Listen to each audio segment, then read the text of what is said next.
So our speaker, Dr. Gaskin, could not make it. He is stuck in Las Vegas, having flown from Baltimore. He was supposed to fly yesterday, couldn't get out. We got good news. He could fly this morning. He was on the plane from Baltimore to Las Vegas. And now he says he's stuck in Vegas because the weather. So, I'm just saying.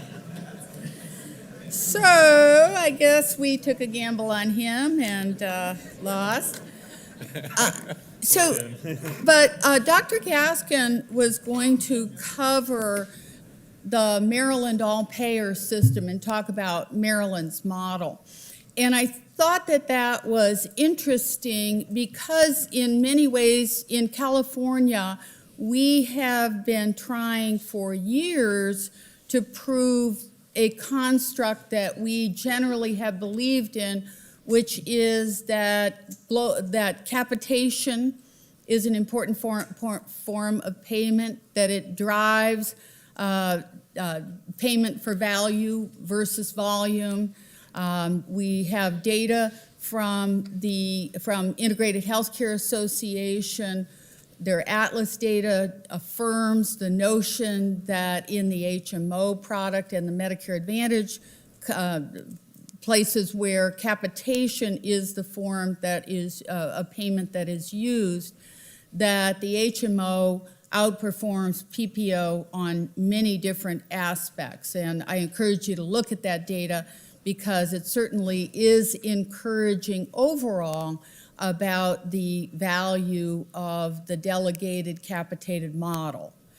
And so in Maryland, they have had a waiver from CMS, as I understand it, for about 30 years. And recently, 3 years ago, in 2014, re-upped their waiver to incorporate an all-payer model for hospitals. And the all-payer model, I'm working from slides that Dr. Gaskin sent in a mysterious fashion that only I can open. So I apologize that you have no slides. But I'm going to just cover a couple of the slides for purposes of setting some context about what various states are doing to approach these issues of access and affordability. So Maryland's had this all-payer hospital rate-setting system since the mid-'70s. It's exempted from Medicare's inpatient prospective payment system. And then in 2014, they began transitioning its hospital payment structure to an all-payer annual global hospital budget that accounts for inpatient and outpatient hospital services, with the goal of becoming a population-based payment models that would establish hospitals as the locus of the budget, of a global budget, that's responsible for the use of all healthcare services by the populations that they serve. And if you think about that, to me, this is very interesting when we talk about health policy being developed at the states as laboratories. Because in Oregon, they took a lot of those dollars and put them into community-based organizations to, in many ways, be the money managers. In Maryland, they centered the monies in the hospital systems. And so just, I'm going to report very briefly on what they have found in terms of, first of all, what's the conceptual framework for Maryland all-payer evaluation. I apologize, I have braces now, so. Yeah, all of us who couldn't afford braces, when we were teenagers are apparently now in braces as seniors, so. I'll try not to spew. All right, Maryland all-payer strategies rely on hospital global budgets, all-payer rate setting, quality-based reimbursement, the hospital acquired condition program, care redesign, workforce transformation, population health initiatives, and many other reform initiatives such as ACOs, PCMHs, and many of the acronyms that we're familiar with. So basically, they loaded in those all-payer model strategies the plethora of mechanisms by which to move to a value-based population health. Model implementation, they provided updates to the hospital budgets, including penalties for billing in excess of budget, market share adjustments, penalties for potentially avoidable utilization, and other performance-based payments. And they invested in the hospital infrastructure to support care management and population. So again, as I understand it, a certain amount of payment to help hospitals actually move from a very fee-for-service dominated environment to managing a budget for care management. Participation in care coordination initiatives and community partnerships, and participation in care redesign. And so I wanted to move to what Dr. Gaskin would have reported as the model impacts. And I think that they're very interesting because in terms of financial performance, what they have really seen is stabilization in many ways of their hospital increases and their healthcare cost increases. And they have created greater hospital physician alignment. Some call it integration, some call it consolidation. But further, they have achieved alignment with unregulated providers, meaning more the ones in their communities. They have seen more hospital mergers, acquisition systems alignment, hospital openings and closures, and changes in their service lines. And then quality of care, they've seen the reduction in the 30-day readmission rate, reduction in the rate of admissions for potentially avoidable conditions, reductions in occurrence of patient safety events, increases in the rate of the 14-day post-discharge follow-up, and improvement generally in health outcomes. Healthcare costs, reduction in Medicare hospital payments, reduction in the all-payer per capita hospital cost growth, reduction in the per capita total healthcare expenditures, and also in the beneficiary cost sharing. So I think that that's really been important because that last few years has in many ways set the stage for the next stage of what they're trying to do, which is to incorporate community health goals, population health management goals now into this, and to in a much larger fashion, move their locus way into their communities of care through care redesign and through many other mechanisms by which they are assisting patients. So I think I'm not going to labor his presentation in that way, but I thought it was really important because as we're looking at what do you do at the for healthcare to improve access and affordability and the cost of hospitals is always at the very top, I think, of the list of potential culprits. But when we look at states as laboratories, what we have to always be looking at are what I consider the big three issues in innovation, which is it replicable? I mean, can you take this model and do it somewhere else, or is it one site at a time? Is it scalable? You know, can you take it from serving a few million people to serving a California population of close to 40 million? And then, is it sustainable? Does it have a financial model behind it and a business, an operational model, and a financial model that makes it sustainable over the long term? So I thought it was worth presenting Dr. Gaskin's presentation just a bit to make sure that we are properly looking at Maryland, although it is a small state with many unique features, to further, in my mind, reinforce the notion of that capitation is a very, very important concept, that paying for value, paying for outcomes is something that is replicable, is scalable, and is sustainable over time if done properly. And so with that, I'm going to stop my speech making there, and move to some questions, both from the audience. And I was going to start with one question and ask Dr. Thompson to, first of all, kind of when I've talked about Maryland, can you give us some context for Maryland as to whether those are real and believable outcomes or elsewhere, otherwise? Am I on? I don't know if I'm on. Am I? Okay. Yeah, I think Maryland has had some unique opportunities because of their closeness and proximity to the Center for Medicaid and Medicare Services.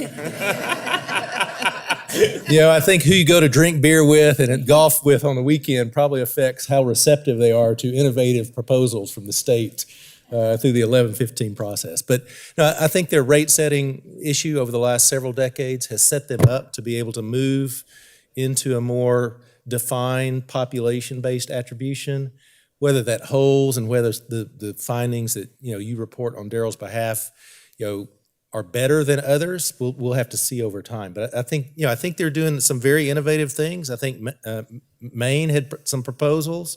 Vermont has some proposals. California is obviously leading.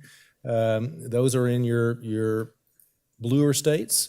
I think your red states are going to have some proposals that look very different, that rely more on private sector strategies, some of which, ours was basic insurance. You put a big guaranteed purchaser in the individual marketplace, and you will stabilize rates. It wasn't rocket science. But I think you'll see different strategies. I think Maryland is on one extreme. Maybe California's out there pretty far, and we'll have some other states on the other extreme coming back. Okay. May I ask Molly, since you design surveys, if you were designing a methodology by which to evaluate whether work requirements are a way to weed people, the quote, undeserving off the welfare rolls, or is it a program that in fact enhances access to coverage? That question of evaluating good effects versus bad effects, do you have an idea of how to approach that evaluation? Because right now, Arkansas's data is just hanging out there. And I don't get the sense that CMS is that interested in doing or requiring a great deal of evaluation of the states that they're likely to approve. Am I on? But thank you. I love your sound guide. So I love evaluation. And the minute you start talking about an experiment, my head just goes to okay, well, how would you figure out if this worked or not? I can't, it's hard to imagine that there hasn't been a lot of smart people who already have sort of a basic evaluation plan of what you would do in place. You probably actually know of them. And I think that, one of the things about any evaluation is you'd want to make sure you're, there may be this big outcome out here you're trying to get to, but you want to measure a lot of medium and intermediate stepped outcomes as well to see if you're making progress in one way or another. As a survey researcher, of course, I'm dying to talk to the 18,000 people and the 60,000 people. So, you would hope that there would be some component where you're actually collecting data directly from the people who are participating in this new program. But I imagine that by the time you can use some administrative records, some components of a survey record, some other things, I don't think, what I should start with, I don't think it's that hard to evaluate. I think what's hard is to get the money and to get the political will and to get the right people around the table to design the evaluation and do the evaluation. Evaluation itself is not hard to figure out. What are the intended and unintended consequences of this program, and who's getting affected in what disproportionate way and in what ways? It's easy to figure out a strategy. It's hard to figure out who's going to pay for it and making sure everybody wants to know the answers, I guess. I would just add a little disagreement. I agree with hard to get people to pay for it and want the evaluation. These are tricky. We have looked. We have an all-payer claims database. You have house IDs that pretty much you can see where somebody is on the income strata. we have documented, because of the economic recovery, an outmigration from Medicaid predating the work requirement. So what are you going to attribute to the work requirement, and what are you going to attribute to the economic recovery? I mean, this is some of the political interpretations that I think will be important to keep your eyes on. Anthony, did you have a comment? Oh, sure. I mean, on the work requirements. I think Dr. Thompson mentioned it explicitly, which is evaluation, but evaluation of what goal. And if your belief that Medicaid is simply a welfare program, and that then you look at it one thing and you have a certain goal. If you believe it's a health insurance program and you're trying to get to universal coverage, then you have a different goal, and then you're evaluating for something else. In my mind, this is, these are paperwork requirements for the purposes of reducing the enrollment in the program, and let's not be smug Californians here. It was not a decade ago that this state proposed putting not just reporting requirements not every 6 months, but even every 3 months, in order for the purpose of, during our recession, trying to get the enrollment of Medicaid down to deal with our fiscal situation. So it's and the projection was, if you make people report quarterly, you will lose hundreds of thousands of people off the rolls as a result of that, by the virtue of people not doing this thing that then makes them fall off the rolls. And so the work requirement piece of it is actually not the thing that is the issue. I mean, as as the data shows, the vast majority of people on Medicaid are either children or seniors or people with disabilities, or the people who are able-bodied adults, if you want to use that terminology, are almost vastly all working. It's a reporting requirement that seems to have the goal of reducing enrollment, and if that is your purpose, then it's actually doing quite well. We would question the purpose, and that's why. And I think that was not only we would question purpose, but that's why the California legislature said that's not the direction we want to go, because we're trying to get to another model, which is, our healthcare system is stronger when everybody is included. So let's try to figure out how everybody has access to a medical home, to primary preventative care, and start from there. And I think even further, if you do want to have this, I think what you said at the end about the flipping of the social determinants of health language, I do think that the thing that we would be interested in is, how do you use these various programs in health and human services as portals to one another, including to connections to work and other forms of improvement in people's lives. But that seems to not be what many of the 8 states that are talking about. That doesn't seem to be part of the components of those programs. We actually think that, in fact, it's also flipped in another way. Giving people health insurance is actually, it's the chicken and egg issue. Getting people health coverage, Medicaid, is actually, in many cases, a prerequisite to get people ready so they can get into the workforce, right? I mean, if you have a substance abuse issue, getting the treatment in Medi-Cal helps you get in the situation so you can get into a situation. If you have a critical condition, it helps you to be ready for the workforce. So I think, in fact, the direction is actually backwards from, I think, the direction we want to go. I'd like to open it up for questions. Yeah, sure. Yes. Hi, me again, Patrick Hugh. How are you guys? First, I'd like to thank you guys for the tireless work that you guys have done for California, Arkansas. We'll thank the Las Vegas doctor as well. I'll pass that. Yeah, pass that as well as the surveys. Great talks. I wanted to play devil's advocate here. I just one example is myself. It's easy to use myself. Doctors are perhaps the worst patients also. But my premium, for example, for a family plan in California, $20,000 a year roughly. If you take that for 20 years, that's $400,000. During these 20 years, perhaps, I've seen a doctor a few times at least, not many, and maybe child wellness checks. It really shouldn't cost that much to cover, that much. But I've paid out, let's say, $400,000, for example, if we're at current rates.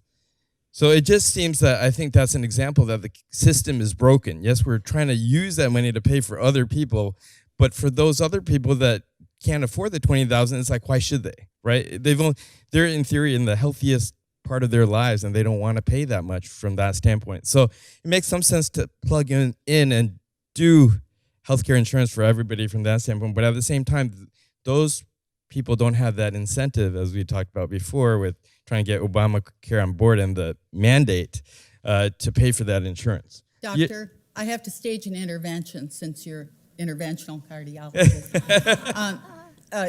Can you all ask a question of these folks? Okay, yes. Yeah, and if you want to do like a Murray, then we'll call it a Murray, where you like give a long diatribe and then raise your voice right at the end. That works. Exactly. I'm getting to that. Sorry.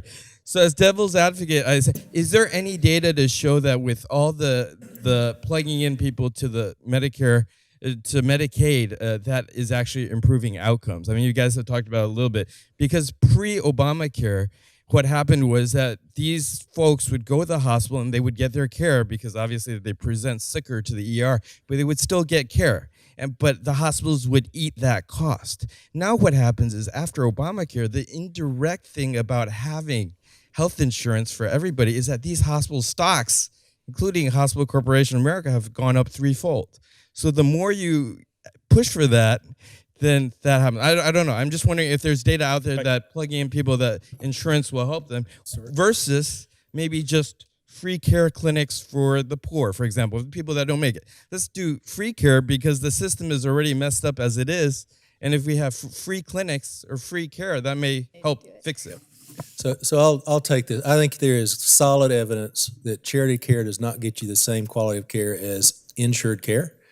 I think there's solid evidence that we've generated and that others have, that underpayment in Medicaid does not get you the same level of care as privately paid providers. We clearly showed that insurance coverage increased primary care access, diabetic control or diabetic screening with control, and specialty referrals that was not present before these individuals had coverage. So I think if your measure is getting to a healthcare provider, coverage matters. I don't think we have solved what happens after you get to a healthcare provider on whether the value is there for what we're paying for. And that's where I think we need to focus the future on.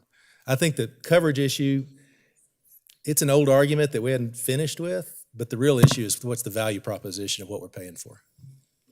I mean, I absolutely agree on the issue of prices, and again, as was said earlier, it's the price is stupid. We have a system unique in the world where the prices are unrelated to the costs of care, the quality of care, outcomes. It's just about who has more market power to leverage higher prices, and we need to address that. But I don't think that should be at the cost of people having access to coverage. The Institute of Medicine about a decade ago basically did a huge literature search of all the data and all the research that's ever been done on this topic, and they came out with 6 bound volumes, which I'm happy to refer you to. And the basic summary is this: if you are uninsured, you live sicker, you die younger, you're one emergency away from financial ruin.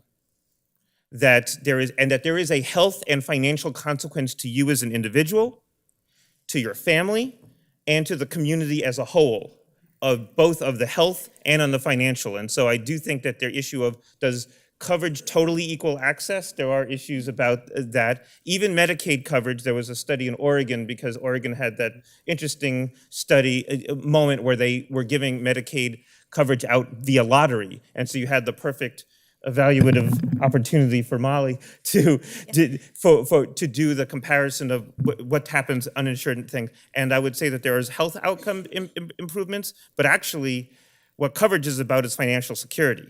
Because even if you do go to the emergency room, the only thing the emergency room actually has to do is stabilize you. They don't have to give you primary preventative care. They don't have to treat your cancer, your diabetes. They do need to stabilize you. And you still get the bill, and it's probably the biggest bill you'll ever get in your entire life. So that is the case for coverage, and I think that that's a pretty clear case. I don't think coverage, I want to be very clear, I don't think coverage is the end-all be-all, but I do think that coverage, and again, getting everybody coverage helps the health system be better, because we all go to the same doctors and hospitals, and so our health system is stronger when everybody's included, and that's why we have an interest, even if even if we're covered, we have an interest in others being covered as well. And lastly, I would just say that when you ask people who get covered about their outcomes and their, if you consider people's experience part of the evidence, it's very clear that people end up better off with their families, in better financial shape, more likely to be able to work and go to work, more likely to be able to,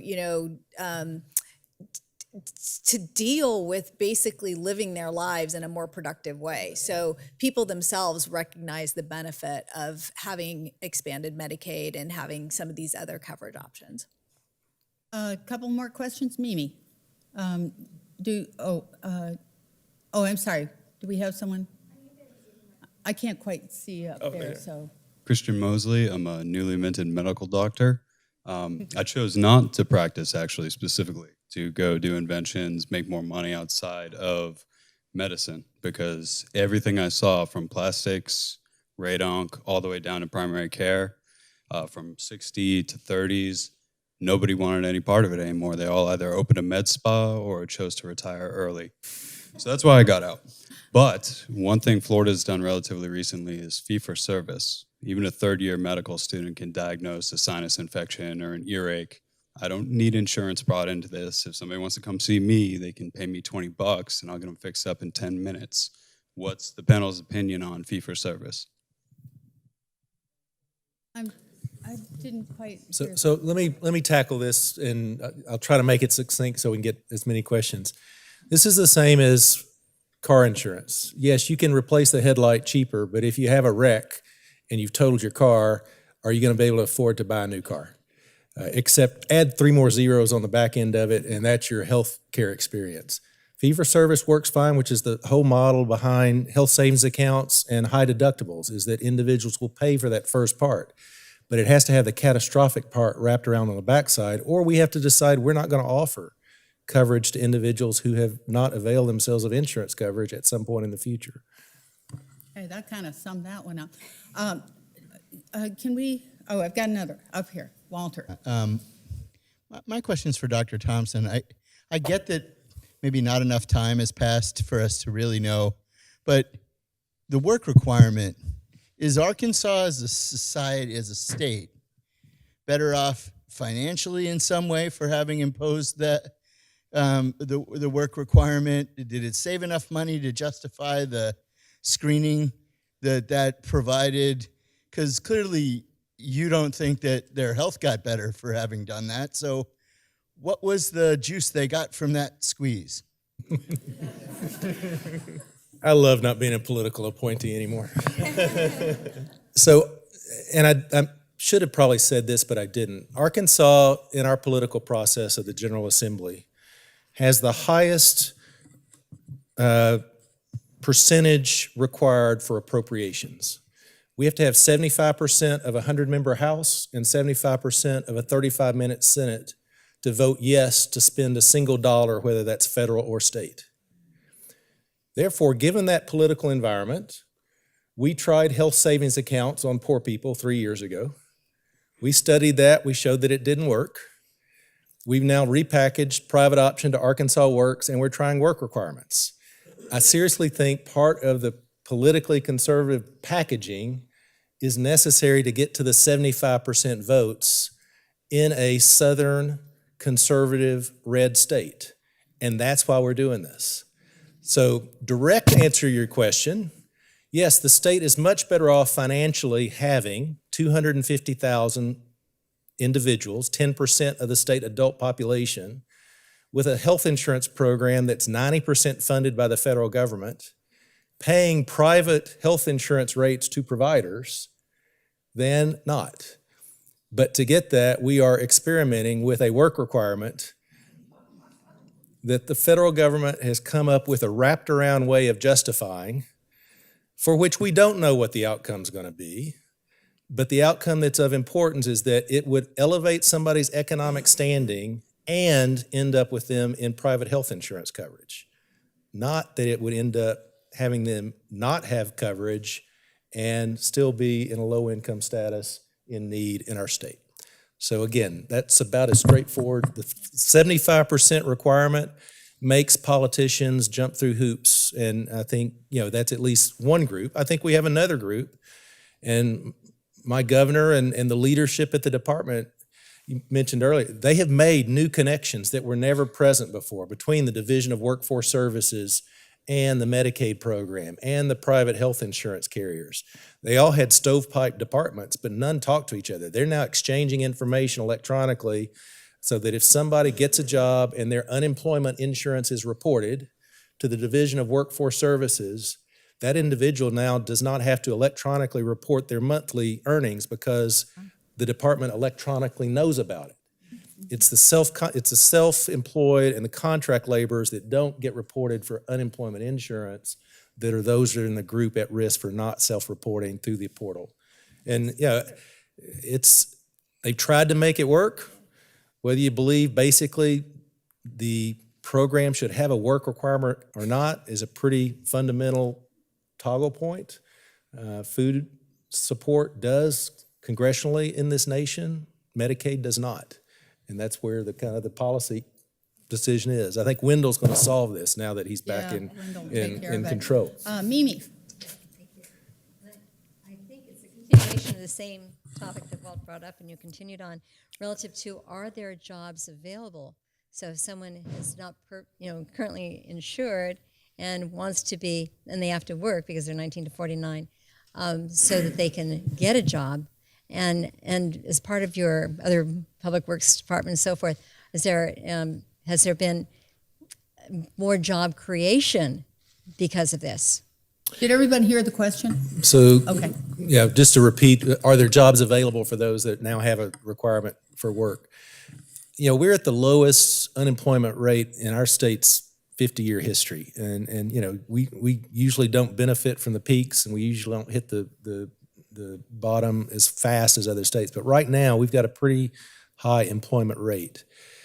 I'm not as concerned that people couldn't find jobs at some point in time. I am concerned that certain parts of our state are more agrarian, so the jobs are seasonal, or they are, I think when we looked at 2 years of employment experience, folks can work for 6 months and then they're off for 3 because there's not a job, because it's wintertime in the agricultural part of the state, and then it comes back up in March. I think some of those fine tunings will come to light when we have an evaluation. We're seeing why these folks are getting displaced. Sure. I'm not sure. I have one question for Dr. Brody and another one for Mr. Wright. I just wanted to clarify, when you mentioned patients know what their pharmaceutical price is when they go into a pharmacy, were you referring to the out-of-pocket expense, the co-payment, and not the real cost of the pharmaceutical? Because as an accountant, I have no idea what the real cost is. Yeah, and that I was spent 10 years working for a pharmaceutical company. Yeah, they know their out-of-pocket costs, so they know what their copay is. And many pharmacies now are also putting a price on the drug. I don't know, But I don't. what well, that price is, but there is a number on the drug that says this drug is $125 and you owe 10 because that's your copay. Yeah, but that's So- not a real price, because leading to my question for Mr. Wright, there's a report in the Sacramento Bee today that an LA County judge ruled in the favor of pharmaceutical companies that they do not have to disclose the pricing because it's considered proprietary, notwithstanding Californian law. Are you aware of that? Yes. Okay. It was my bill. And my question to you is, as an accountant, you've come up with a single payer or complete coverage for everybody in California. Have you established the price, the cost of doing that, number one? And have you taken into account that we could be attracting more people from other states who come here to get better compensation, which we already have for drug use? There are many centers for drug rehabilitation, and there have been a lot of people coming in here from out of state. So thank you for those questions. Just to answer one of her questions, I agree that I do think one of the reasons of prescription drugs is rate so high is because I think it is many people know the experience of going to the pharmacy. It's something that many people do on a monthly basis, and so it just is a part of the, even people who are relatively healthy that's one of the main ways that they interact with the healthcare system. And in terms of, yes, some people basically have the $5 or $25 or whatever copay, but I do want to be mindful of the fact that there are people, especially with sort of some of these specialty drugs, that have co-insurance that is extreme. That is, if you're an MS patient, if you're an HIV patient, if you're whatever patient, you could be on the hook. Even if you're insured, you could be on the hook for costs that are in the hundreds or thousands of dollars. California did put in place a cap of at least $250 a month, but even that cap that's a lot of money. So I want to be clear that there are people who are experiencing those costs, even if many of us are not for some of the more broad-based drugs. With regard to your questions about the law, SB 17, the prescription drug price transparency law that California passed 2 years ago, which had it did three things. It basically said that if a drug company is going to raise its rates by more than 16% over 2 years, that it must give advance notice to purchasers 60 days in advance, which gives purchasers the opportunity to negotiate, maybe change their formulas, basically say, hey, that's too much, etc. Have a back and forth. It requires that information to be filed at the Office of State Health Planning and Development, and I think that has also an impact. And what the drug companies are suing against it, they did not seek, as opposed to another law in Maryland, they did not seek injunction. So the law is continuing forward. And being implemented. And again, as I said, some of the announcements or things that we hear in the paper about drugs going up is actually a result of that law going forward. The specific thing that they sued on, that the LA judge ruled on, is the notion of when the advance notice goes to some purchasers, some of those purchasers are our prison system, our CalPERS, and then some media organizations have filed Public Records Act requests to then find out what those public entities have gotten. And we believe that, and that's what the drug companies are trying to stop, is get that information from getting out there. We believe that at the end of the day, that will be reversed in the appeal.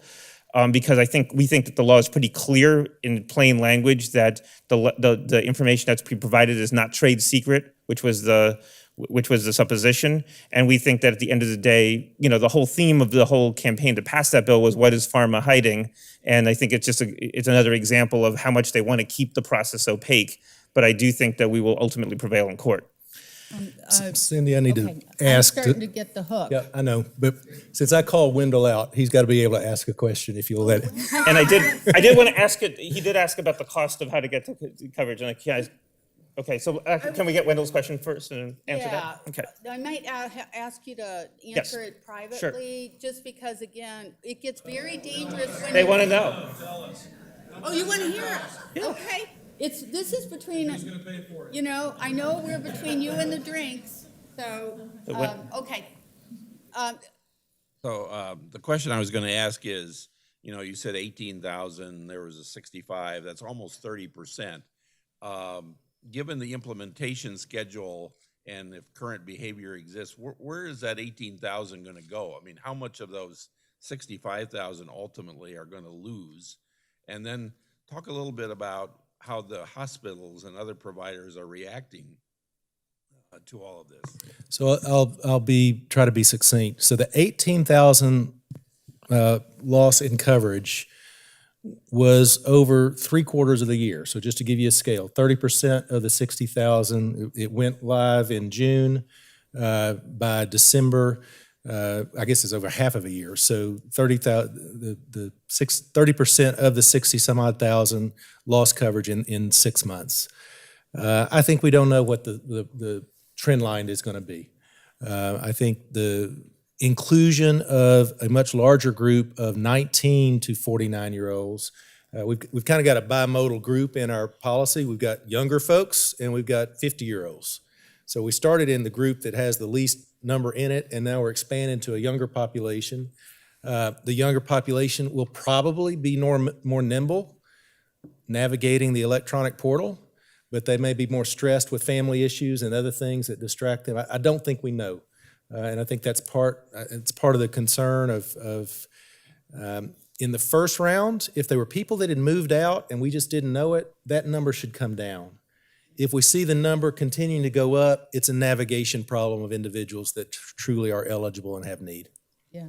Well, you've also got a huge group of others and folks who did not respond. And I mean, having such a huge percentage of your population that you don't know many of their characteristics or why they didn't respond, I think is another issue. Most of those that didn't respond, we know they're still present, but they had a financial change in status and they just didn't respond to the requirement to come in and re-verify. Okay. Anthony, again, I apologize, No. I'm just trying to adhere. No, I mean, you asked two, it seems I asked two questions, so let me do this quickly. One is you asked about, you know, whether it's single payer or the path that I talked about that we could do in the more near term. I mean, the projections are that when people say that single payer or Medicare for all will cost $400 billion in California, that's a statement of how much our current healthcare system costs.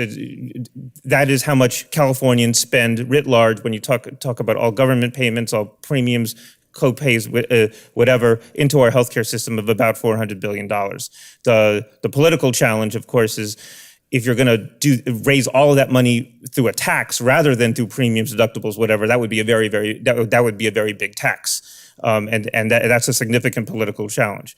What I was talking about with regard to expanding Medi-Cal, with regard to adding affordability assistance to cover California, that is on the order, if you put it all together, of probably in the realm of about $5 billion, which is a fraction of our healthcare system. Expanding Medi-Cal to all who are income eligible, regardless of immigration status, age, or disability, would probably be a little bit less than $2 billion. Covered California's recommendations to improve affordability assistance is around 2.5 billion. About nearly $1 billion of that would be offset by doing the individual mandate, which brings in some money. So again, it's a much more doable scale. It probably will not be done all in 1 year. Again, the proposals by Governor Newsom is to do a portion of, to do young adults in Medi-Cal, to start greater affordability systems cover California, but that would at least get us on a path of getting a healthcare system that everybody's included, which should have benefits for everybody. All right, with that, please go enjoy the reception. And, thank you so much.